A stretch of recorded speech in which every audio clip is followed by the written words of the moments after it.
ero ya secondary ya Nyansiongo makyo soro nikwana nyarre gote abuna samatuka mange niko bono abana bamuraba rokane gotigo maigana gote abuna bobente gosiro na gotwara chimbo chingi ya kwana chinga kicho musangirikano bayiboli bakrasi 12 gose form 4 uyoka kana se skuru yuni gobono mwalimu yomona taberuna mbachi kubwaterana hamuna bayiboli ya munechense mochinde kwanda kibuno mwana umura ngokinale ne chimbwa chingi ya Stephen Ouko Bundi, PA Chairman Nyansiongo Boys High School St. Kisito. Minto babwatranire babere bago chamo, babere bago teberani wiya, na hindi bago tenda tutagete exeri in Nyansiongo Boys High School.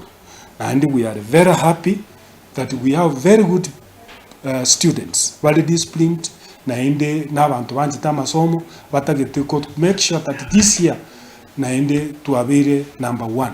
Mean tutagete this year is 10.5. Aba muraba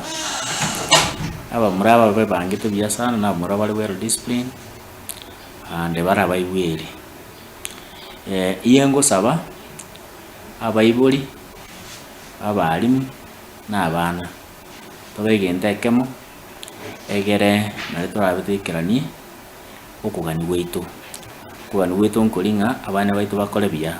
But one thing I'm advising them, kindly our boys, our parents, let us take care of our boy child. We have taken time to ensure that the girl child is taken care of, but we have forgotten the boy child. Let us move away from drugs. We indulge ourselves in drug taking, janga taking, pusa taking, cannabis or cocaine, bang and the rest of the things. Kindly let us move away from there. Let us not involve ourselves in those kind of